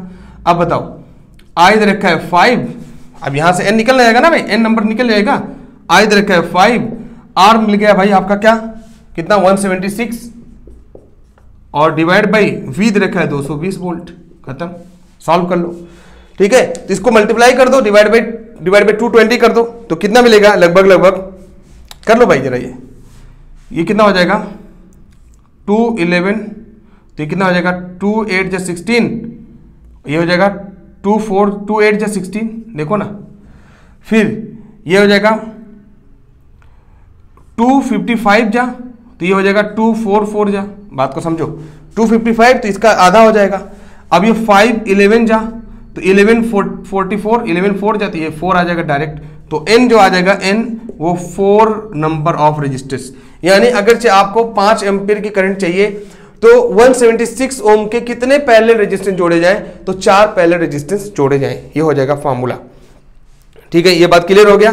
तो R पैरेलल वही चीज, सेम फार्मूला, यहां पे 1/r parallel is equal to क्या हो जाएगा, यहां पे कैसे निकलेंगे, ये मान लो एग्जांपल के लिए 1/rp है, तो यहां पे कभी भी एक जब सेम हो जाएगा, सेम रेजिस्टेंस, तो सब जुड़ते जुड़ते क्या हो जाएगा, कभी भी अगर सेम रेजिस्टेंस हो जाए, जैसे मैं बोलूं एक को 100 बार जोड़ो तो क्या हो जाएगा भाई, 1 + 1 + 1 + 1 100 ही तो होगा, तो एक को n बार जोड़ो तो n ही होगा आंसर, तो हमेशा क्या आएगा, ये n ही आएगा, और डिवाइड बाई r, ये फॉर्मूला होगा, तो rp कितना हो जाएगा, rp हो जाएगा r डिवाइड बाई n, और क्या, तो यहां से ये निकला हुआ है, ना कि कोई रटा हुआ कोई नई चीज है। मान लो कि ये रेजिस्टेंस जो है वो n नंबर है, तो n नंबर होंगे तो n डिवाइड बाई r हो जाएगा, तो rp क्या हो जाएगा, उल्टा करेंगे तो r बाई n हो जाएगा, और क्या, कुछ नहीं, सिंपल है। तो ये आपको यहाँ पे लगता है आसानी से हो जाता है, ठीक है। ये हमारा जो क्वेश्चन नंबर कौन सा था भाई, क्वेश्चन नंबर ये 10 था। उसके बाद क्वेश्चन नंबर 11 बात करते हैं, ठीक है। नेक्स्ट क्वेश्चन नंबर 11 बहुत काफी इंपॉर्टेंट है ये सब फार्मूले, और किसी भी कंपिटिटिव पॉइंट ऑफ व्यू से तो बहुत ज्यादा ही इंपॉर्टेंट है, ठीक है, क्योंकि इलेक्ट्रिसिटी का न्यूमेरिकल काफी ज्यादा इंपॉर्टेंट होता है, लोग इससे भागते हैं, इसका कैलकुलेशन, इसके फॉर्मूले से, लेकिन है नहीं कुछ ऐसा। क्वेश्चन नंबर 11 में जाएंगे, show how you would connect 3 resistance, each resistance 6 ohm so that combination has resistance of 9। कह रहा है भाई 3 6 ओम के रेजिस्टर्स हैं। अब देखो ये क्वेश्चन नंबर 11 है, अगर ये ऐसा एक क्वेश्चन हम कर चुके हैं, कौन सा है, देखो भाई हम लोग ऐसा क्वेश्चन कहां पे कर चुके थे, इनटेक्स्ट क्वेश्चन में। तो इनटेक्स्ट जब मैं करा रहा था तो वहां पे था कि 3 रेजिस्टर्स थे, उनको जोड़ो ऐसा कि उसका जो इक्विवेलेंट रेजिस्टेंस आया वो 4 आए और एक का 1 ओम आए, ठीक है, वैसा क्वेश्चन था, मैंने बताया था, डिक्टो वैसे ही, लेकिन फिर भी मैं यहां पे पूरा बता दूंगा, आपको हिंट दे दे रहा हूं। वो बोला है 6 ओम का 3 रजिस्टर है, 6 ओम का 3 रजिस्टर है, ठीक है, 6 ओम का 3 रजिस्टर है, उनको कैसे जोड़ो कि उनका जो इक्विवेलेंट है वो 9 आए और 4 आए। तो कह रहा है 6 ओम के 3 रजिस्टर हैं, 1 2 3, 3 रजिस्टर्स हैं, उनको ऐसा जोड़ो कि उनका जो आंसर है वो 9 आए और 4 आए। तो मैं आपको बताऊं 6 ओम को हमने ऐसे जोड़ दिया, मान लो डिक्टो यही सेम वहां पे है इन टेक्स्ट में, हमने ऐसे जोड़ दिया। यहां पे कितना ले लिया 6, यहां पे 6, यहां पे 6। तो देखता हूं कैसे आ रहा है, ट्राई करते हैं। ठीक है, तो ये हो जाएगा भाई 1/6 1/6, कभी भी पैरेलल रहेगा तो ये जुड़ जाएगा दोनों। तो पैरेलल रहेगा तो कैसे जुड़ता है, 1/r is equal to 1/r1 plus 1/r2। ठीक है, ये हो जाएगा। अब यहां पे क्या हो जाएगा, यह 6 है, अब यहां पे जुड़ जाएगा 1/6 प्लस 1/6। तो मैं इसको इधर से बाहर में कर दे रहा हूं, तो 1/r टोटल जो आ जाएगा, 1/r जो टोटल आएगा 1/6 प्लस 1/6 आएगा, तो ये हो जाएगा 2/6। तो r टोटल जो आएगा 1/r टोटल वो 2/6 आएगा, तो r इक्विवेलेंट आ जाएगा 6 डिवाइड बाई 2, मतलब 3 आ गया। तो ये हो गया r divide by r equivalent जो यहाँ का नया आया, यहाँ वाले इसको जोड़कर वो 3 आ गया, तो ये 3 हो गया। अब दो रजिस्टेंस अगर आप सीरीज में जुड़े हुए हैं तो दोनों जुड़ जाएंगे, तो ये दोनों जुड़ जाएंगे डायरेक्ट। तो ये 6 + 3 कितना हो जाएगा 9, तो जो R2 इक्विवेलेंट यहाँ पे आ जाएगा 9 ओम हो जाएगा। उसके मतलब सबसे पहला जो है वो बोल रहा है, पहले यही बोल रहा था कि इन 6 ओम रजिस्टर्स को कैसे जोड़ा जाए कि उनको जोड़ने पर डायरेक्ट जो आंसर है वो कितना है 9 ओम आए। तो कैसे जोड़ोगे, 2 को आपस में पैरेलल जोड़ दो और 1 को उनके साथ सीरीज में जोड़ दो, तो ऐसे आ जाएगा। तो ये आपको बताना है और ये प्रूव करके दिखाना भी है। ठीक है, क्वेश्चन नंबर क्या है भाई, उसी में दूसरा है कि कैसे जोड़ो कि आंसर 4 आ जाए, कैसे जोड़ो इनको आपस में कि आंसर 4 आ जाए। ठीक है, ये भी बोल रहा है। तो आपके लिए टास्क दे रहा हूं, प्लीज बेटा ट्राई कर लेना। सबसे पहली बात तो आप तीनों को पैरेलल में कर देना, फिर तीनों को सीरीज में करोगे तो 6 6 6 18 हो जाएगा। उसके बाद क्या काम करना, 2 को सीरीज में 1 को पैरेलल कर देना, फिर देखना आंसर कितना आ रहा है। ठीक है, तो आप जब चेक करोगे तो इनको ऐसे जोड़ा जाएगा, जब ऐसे तो आंसर ये आएगा। आप चेक कर लेना प्लीज इसको, यहां पे 6 यहां पे 6 यहां पे 6, इन दोनों को सीरीज में जोड़ा जाए तो ये दोनों क्या हो जाएंगे 12, ये दोनों क्या हो जाएंगे 12 आ जाएगा। और यहां पे 6 पहले से था, इनको सॉल्व करो 1/12 प्लस 1/6 1/r करके, तो r जो है वो 4 आ जाएगा। चेक कर लो आप। ठीक है, मैंने हिंट दे दिया और समझा भी दिया, आप चेक कर लेना घर पे। ठीक है, तो आंसर ये वाला आएगा। इस तरीके से जोड़ना पड़ेगा, लेकिन आपको ट्राई करना पड़ेगा पहले कई बार, फिर जो हो पाएगा वो आंसर डायरेक्ट। ठीक है, नेक्स्ट भाई क्वेश्चन नंबर 11 हो गया। 11 को मैंने समझ लो एक तरीके से इन टेक्स्ट में बता चुका था, लेकिन यहां भी बता दिया आपको समझाने के लिए। उसके बाद क्वेश्चन नंबर 12 पे आते हैं। क्वेश्चन नंबर 12 पे आते हैं। अगर लग रहा है भाई देखो काफी ज्यादा क्वेश्चंस हैं और काफी डिटेल में बताना पड़ रहा है, अगर लगेगा कि आपको थोड़ा सा लेंदी है, ठीक है, या फिर मैं जल्दी जल्दी बोल रहा हूं, अगर ऐसा लग रहा है तो स्लो कर लो यार। आपके पास यूट्यूब वाला सब कुछ ऑप्शन दे रहा है, स्लो भी कर सकते हो आवाज को, फास्ट भी कर सकते हो, आपकी मर्जी है। बोरियत के हिसाब से आप अपने हिसाब से एडजस्ट कर सकते हो। ठीक है, क्वेश्चन नंबर 12 है भाई, several electrical bulb design to be use 220 volt electric supply are rated 10 watt. How many lamps can be connected in parallel with each across the wire? The maximum allowable current is 5 ampere. अब यहां पे सीधा सीधा बोल रहा है भाई, क्या है कि कितना यहां पे सेवरल 220 वोल्ट में 10 वॉट के बल्ब लगाए जा रहे हैं। तो कह रहा है कितने, how many lamp can be connected in parallel. अब कितने लैंप लगाए जाएं पैरेलल कॉम्बिनेशन में, तो इसको पहले देखना पड़ेगा। ठीक है, अब सवाल यह है कि इसको कैसे किया जाए। सबसे पहली बात क्या दे रखा है, दे रखा है कि वोल्टेज जो है वो 220 वोल्ट का है। ऐसे क्वेश्चंस को समझना पड़ेगा पहले। वोल्टेज 220 वोल्ट दे रखा है, उसके बाद जो पावर है वो पावर दे रखा है 100 या 10 वॉट दे रखा है। उसके बाद कह रहा है कि करंट जो है वो ज्यादा से ज्यादा ले सकते हो आप 5 एम्पियर। तो कह रहा है कितने ऐसे बल्ब जोड़े जा सकते हैं, हाउ मेनी नंबर्स आ गया। तो कितने नंबर ऑफ बल्ब ऐसे जोड़े जा सकते हैं जिससे कि ये जो हमारा करंट है वो 5 एम्पियर रहे और वोल्टेज जो है वो कितना भाई 220 वोल्ट ही मेंटेन रहे। तो अब जहां पे नंबर आ जाता है वहां पे पहले सोचना पड़ेगा यार। अभी मैंने देखा कि अगर रेजिस्टेंस होता तो रेजिस्टेंस के लिए हमने क्या लगाया, मान लो n नंबर ऑफ रेजिस्टेंस, तो आर पैरेलल के लिए क्या होता था, आर बाई एन आ जाता था। अभी आपने कुछ देर पहले ही पढ़ा, आर पैरेलल के लिए divide by R by N आ जाता था। अभी नहीं पढ़ा ना, कुछ देर पहले पढ़ा था ना भाई, आर बाई एन हो जाता था। अब यहां पे देखेंगे आपने पढ़ा है कौन सा formula, P is equal to V I, P is equal to V into I पढ़ा है formula, power is equal to V into I पढ़ा है भाई। अब यहां पे सिर्फ इतना ही कलाकारी करनी है कि नंबर कैसे निकाले। तो मैं बोल दूं मान लो n नंबर ऑफ पावर, यहां पे अगर मैं बोल दूं n नंबर ऑफ पावर भाई जोड़े जाएं, यहां पे क्या निकालना है, n ना, n ही तो निकालना है।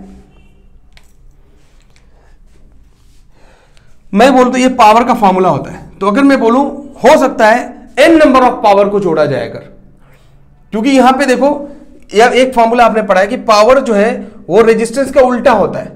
तो अगर मान लो यहां पे पावर की जगह पर हम लोग क्या ले सकते हैं, ये ऐसे सिंपल सा, मान लो n नंबर ऑफ पावर को जोड़ा जाए, मैं बोल दूं n नंबर ऑफ पावर को जोड़ा जाए, n number of power is equal to V I. अगर मान लो n नंबर ऑफ पावर है तो n number of power is equal to V I, तो n बराबर हो जाएगा V I divide by P, ठीक है, वी आई पी। याद आया?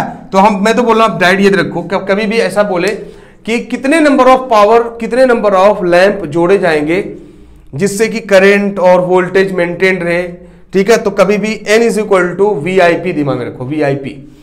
अब क्या है भाई, v दे रखा है 220 वोल्ट और i दे रखा है 5 और पावर दे रखा है 10, ठीक है, ये 0 गया, यही तो, और कुछ है क्या भाई, वी आई पावर दे रखा है 10 ना, हो गया खत्म।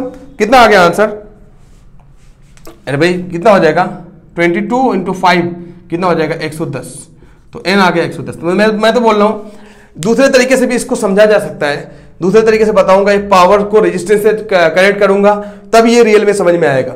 लेकिन मैं बोल दूं अगर कोई ऐसा आ गए कि कितने नंबर ऑफ बल्ब को जोड़ा जाए, कितने नंबर्स पूछे, हाउ मेनी नंबर्स, तो हमेशा यहां याद रखना n is equal to V I P, ठीक है, बस कभी भी हो जाएगा आंसर, डायरेक्ट आ जाएगा, काम खत्म। ये शॉर्ट ट्रिक है, काम खत्म होगा। क्या मतलब, उसको दूसरे तरीके से कनेक्ट करके टाइम पास करें, बहुत ज्यादा दिक्कत पड़ेगा, मगजमारी पड़ेगी, ठीक है, मिटाऊं। नेक्स्ट क्वेश्चन नंबर 12 की बात करें, 13 की बात करता हूं मैं। 13 क्या है भाई, a hot plate of electric oven connected to 220 volt has resistance A and B each 20 ohm resistance. How many be separately series in parallel? What is the current in the 3 cases? अब यहां पे देखो simple सा क्या दे रखा है, पहले उसको देखा करो। क्वेश्चन नंबर 13 में क्या दे रखा है उसको देखो भाई। तो हमारे जो 13 दे रखा है, एक इलेक्ट्रिक ओवन है जिसका वोल्ट जो दे रखा है वो 220 वोल्ट दे रखा है, ठीक है। कह रहा है आर रेटेड 10 वॉट, तो इसका जो रेट है वो पावर दे रखा है वो 10 वॉट दे रखा है, okay. How many can be connected in parallel each of other cross 2 wires of 220 volt, नहीं ये है क्वेश्चन नंबर 13 है ना, तो 220 वोल्ट दे रखा है और 2 resistance squares A and B each 20 ohm resistance. तो कह रहा है भाई दो जो है इससे ओवन कनेक्टेड है जिसका रेजिस्टेंस है R1 और R2 जो दे रखा है वो 25 ओम दे रखा है, ठीक है, 25 ओम। देखो ना कितना दे रखा है, 24 ओम, ठीक है, ये दे रखा है। R1 R2 दे रखा है 24 और वोल्टेज दे रखा है 220 वोल्ट, ठीक है। How many lamps can be connected in parallel with each other across 2 wire 220 which may be used to separately in series or in parallel। तो कह रहा है भाई इनको क्या काम करना है, कहां पे यूज करना है, सीरीज और पैरेलल में कंबाइन करना है, ठीक है। तो बोल रहा है कि इनका करंट क्या होगा अलग अलग केसेस में, करंट अलग अलग केसेस में क्या होगा। तो ये सबसे पहली बात, इनको सीरीज में कंबाइन कर ले, अगर सीरीज में अगर कंबाइन कर लिया जाए तो सीरीज के लिए फॉर्मूला होता है R1 प्लस R2, तो अगर देखा जाए 24 प्लस 24 कितना हो जाएगा 48, 48, तो R सीरीज जो हो जाएगा वो 48 हो जाएगा, वोल्टेज तो वही फिक्स है, ठीक है। पैरेलल में कंबाइन करेंगे R पैरेलल, ये सब टाइम पास होता है यार, 1/R पैरेलल, तो 1/R1 प्लस 1/R2 हो जाएगा, बोलो ना, तो ये हो जाएगा 1/24 प्लस 1/24, मतलब हो जाएगा ये 2/24 इज इक्वल टू 1/RP। तो RP हो जाएगा भाई 24 डिवाइड बाई 2, मतलब कितना हो जाएगा 12। तो 12 ओम रेजिस्टेंस हो जाएगा। तो पैरेलल में मिलेगा 12 ओम रेजिस्टेंस सबसे पहली बात, सीरीज में मिलेगा 48 और नॉर्मली है वो कितना 24 का। तो कह रहा है अलग अलग आपको करंट बताना है, ये नहीं कर पाओगे क्या। तो I is equal to V is equal to IR होता है, तो I हो जाएगा V/R। तो पहले बेटा V/R मतलब 220 वोल्ट तो फिक्स है, R हो गया हमारा 24, एक बार ले लेना, ये हो जाएगा नॉर्मल वाला। फिर पैरेलल की बात करेगा तो 220 लेना और पैरेलल वाला रेजिस्टेंस ले लेना, पैरेलल वाला रेजिस्टेंस आ गया 12। फिर उसके बाद सीरीज की बात करेगा तो 220 वोल्ट लेना और सीरीज वाला रेजिस्टेंस ले लेना, ये सीरीज कितना है 48। तो सब में अलग अलग करंट मिल जाएगा, ठीक है कर लेना इसको। क्या है सिर्फ टाइम पास करने के लिए कुछ क्वेश्चंस ऐसे दे देते हैं, लेकिन भाई फिर भी समझने वाला होता है, ऐसे नहीं हो जाता डायरेक्ट, ठीक है। 13 क्लियर हो गया। तो पहले ये रेजिस्टेंस दे रखा है कि कोई ओवन है, ये हीटर है, उसका रेजिस्टेंस अलग अलग 24 दे रखा है। अब इनको कनेक्ट करो तो उनका करंट कैसे कैसे सिचुएशन में क्या क्या अलग अलग सिचुएशन में करंट क्या हो जाएगा, तो ये निकाल लेना प्लीज। 13 हो गया। नेक्स्ट 14 में चले जाओ भाई, कितने क्वेश्चन है टोटल यार 18, काफी नजदीक पहुंच गए, ठीक है। ओम्स लॉ देखो हर जगह लग जा रहा है, काम हो जा रहा है। 13 के बाद अभी कौन सा हो गया भाई 14। Compare the power used in the 2 ohm resistors of each of the following circuit, ठीक है। तो 2 ओम रजिस्टर्स को हमें कंपेयर करना है 6 volt battery in 1 ohm and 2 ohm resistor. अब यहां पे फिर से वही सेम कहानी हो गया भाई। अभी आपको क्या काम करना है, पावर को कंपेयर करना है, और वहां पे क्या है दो रेजिस्टेंस सीरीज में जुड़े हुए हैं और दो क्या है पैरेलल में जुड़े हुए हैं 4 वोल्ट से। तो 4 वोल्ट से पैरेलल में जुड़े होंगे तो उनका वोल्ट निकालना है, उनका वोल्ट निकालना है। सबसे पहली बात तो आपको ये समझना जरूरी है, important. Compare the power used in 2 ohm resistor. तो 2 ओम रजिस्टर देखो यहां पे दे रखा है भाई कि सबसे पहली बात एक 6 वोल्ट की, 2 केस दे रखा है क्वेश्चन के अंदर। एक 6 वोल्ट की बैटरी है, 14 में जाते हैं क्वेश्चन नंबर 14 में, एक 6 वोल्ट की बैटरी है और उससे 2 रेजिस्टेंस जुड़े हुए हैं, किसमें भाई सीरीज में 1 ओम एंड 2 ओम। उससे 2 रेजिस्टेंस जुड़े हुए हैं R1 plus R2, 1 ohm plus 2 ओम। ये बोल रहा है भाई 1 ओम प्लस 2 ओम, ये दे रखा है ऑलरेडी। तो ये 8 टोटल मिल जाएगा, कितना हो जाएगा 3 ओम। और क्या तो बोल रहा है उसका क्या करना है भाई, उसका पावर कंपेयर करना है। सबसे पहली बात उसका क्या काम करना है, पावर कंपेयर करना है। तो सबसे पहली बात इसका करंट मिल जाएगा यार, ये रेजिस्टेंस मिल गया तो I is equal to V/R मिल जाएगा। अच्छा V/R मतलब 6 डिवाइड बाई 3 मतलब 2 एम्पियर। तो सबसे पहली बात तो करंट मिल जाएगा भाई किसका, पहले केस का, केस नंबर 1 का।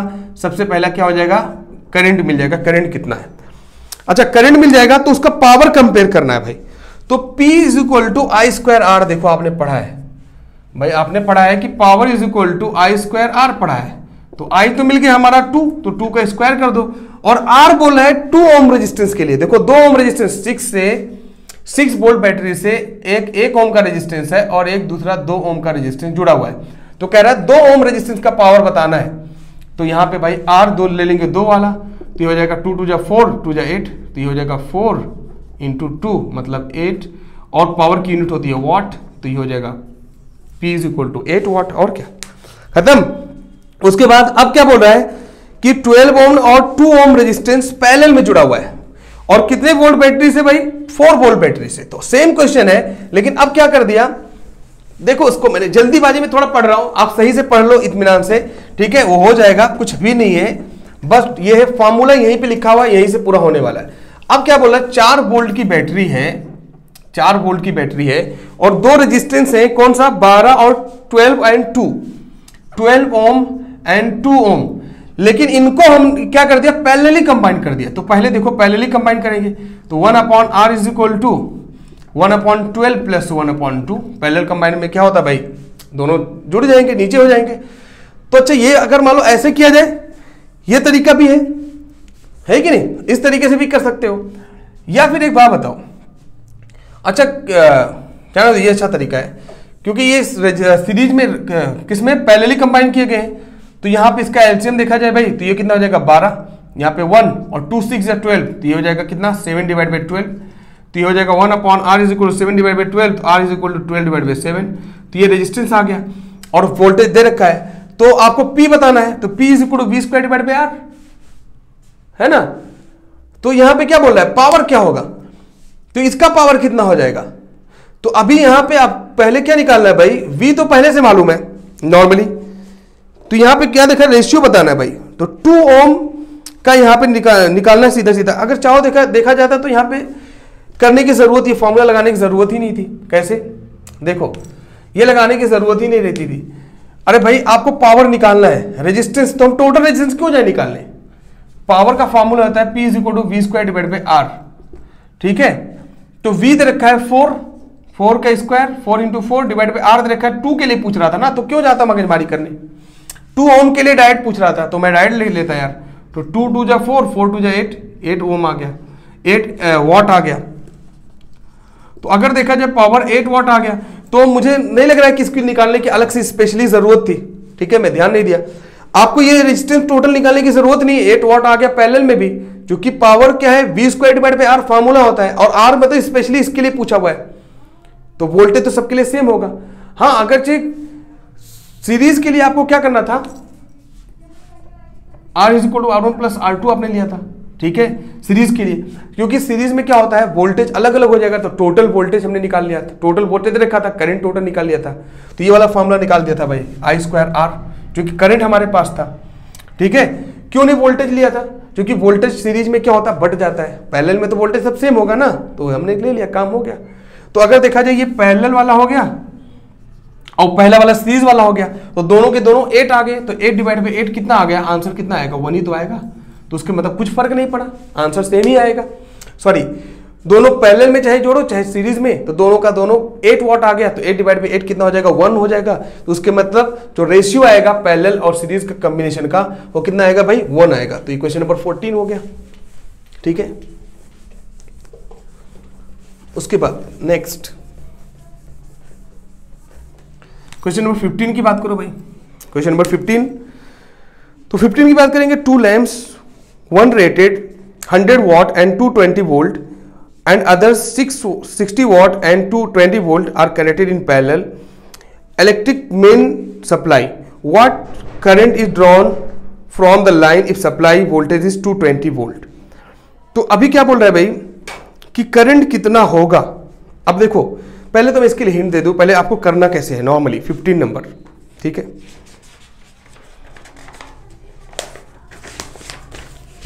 क्वेश्चन नंबर 15 में 2 लैंप है जिसका 100 वॉट है 220 वोल्ट है और एक में 60 वॉट है 220 वोल्ट है और ये पैरेलली कनेक्ट किए गए हैं। तो कह रहा है भाई करंट कितना होगा, करंट कितना होगा, ठीक है, टोटल करंट निकालना है।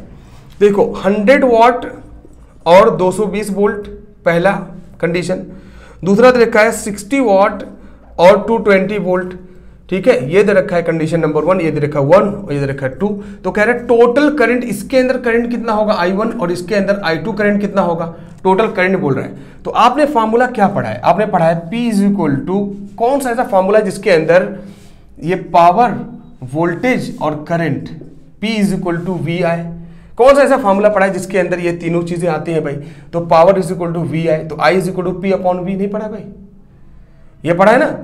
तो आप चाहो तो इस तरीके से भी कर सकते हो, तो P is equal to V है, तो यहाँ पे I is equal to P upon V, यहाँ पे करंट मिल जाएगा। अरे भाई P is equal to V I, तो I is equal to P upon V ना, तो P अपॉन वी, तो यहाँ पे देखा जाए तो सिंपल सा, यहाँ पे क्या मिल जाएगा, पावर ये रख दोगे 100 डिवाइड बाई 220, यहाँ पे करंट मिल जाएगा। उसके बाद यहाँ पे लगाओगे 100 डिवाइड बाई क्या हो जाएगा 60 डिवाइड बाई 220, इसके लिए करंट मिल जाएगा और दोनों को जोड़ देना है, खत्म, ठीक है, दोनों को जोड़ दोगे खत्म हो जाएगा और क्या।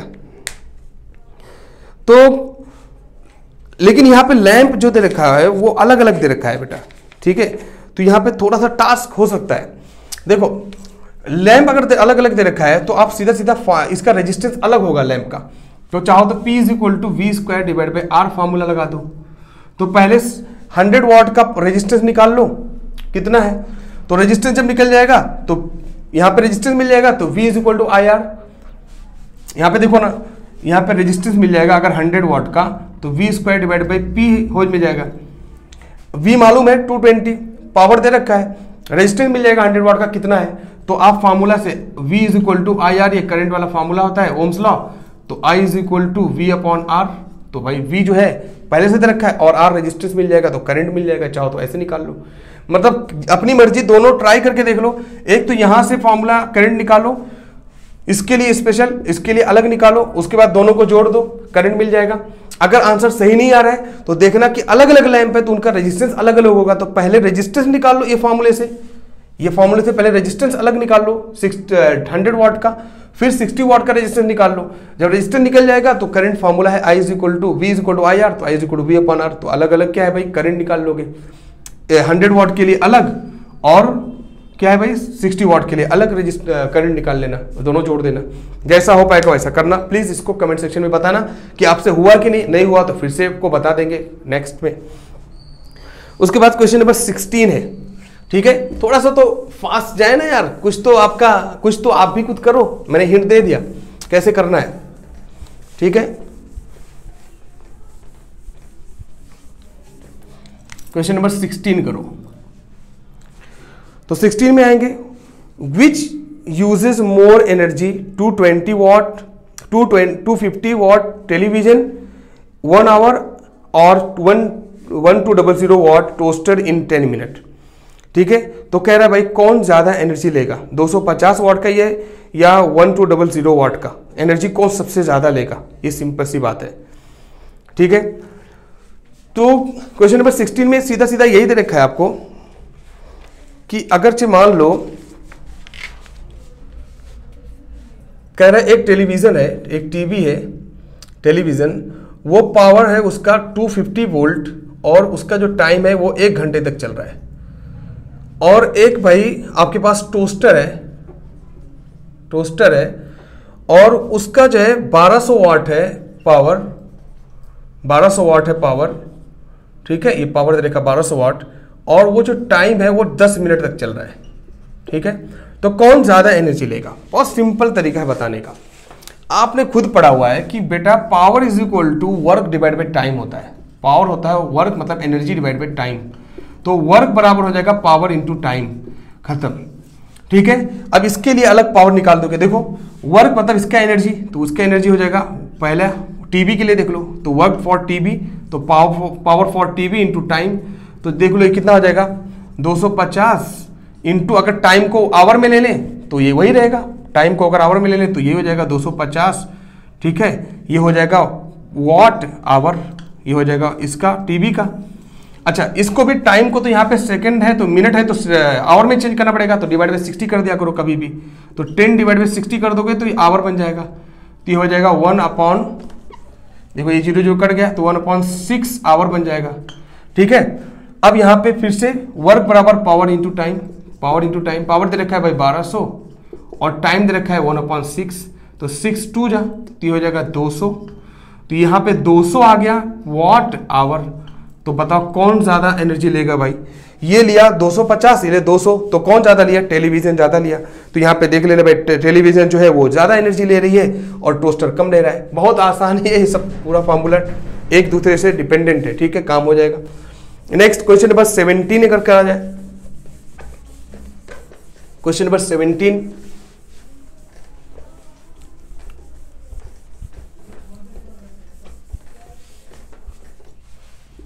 क्वेश्चन नंबर 17 कर ले भाई। एन इलेक्ट्रिक हीटर, इसका मैं हिंट दे दे रहा हूं, उसको घर पे कर लेना। An electric heater of resistance 8 ohm draws 15 ampere from the service main 2 hour, calculate the rate which heat is developed in the heater.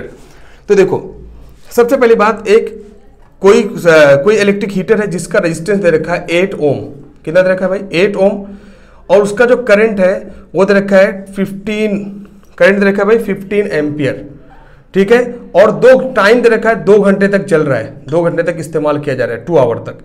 तो कह रहा है रेट ऑफ हीट, तो रेट ऑफ हीट का मतलब होता है पावर बेटा, तो रेट ऑफ हीट मतलब पावर बताना, वर्क डिवाइड बाई टाइम। और आपका इसको फार्मूला मैंने बताया है P इज इक्वल टू, ऐसा कौन सा फार्मूला है, तो यहाँ पे P is equal to V क्या होता है भाई, यहाँ पे R और I कौन सा ऐसा फार्मूला है जिसके अंदर I और R आ जाए, वो वाला इस्तेमाल कर लो, काम खत्म हो जाए, खत्म। ठीक है, तो P इज इक्वल टू, हमने पावर पूछा, रेट ऑफ हीट, तो P is equal to I square R होता है। देखो ना, P is equal to I square R कहाँ है, देखो तो I कितना है भाई 15 इंटू 15 का स्क्वायर, तो 15 का स्क्वायर मतलब 15 इंटू 15 में लिख दिया डायरेक्ट, समझे ना।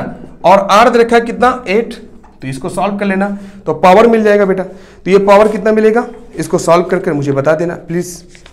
तो ये पावर कितना आएगा उसको एग्जैक्टली बता देना कितना आएगा। ठीक है, तो क्वेश्चन नंबर 17 का ये पावर मिल जाएगा।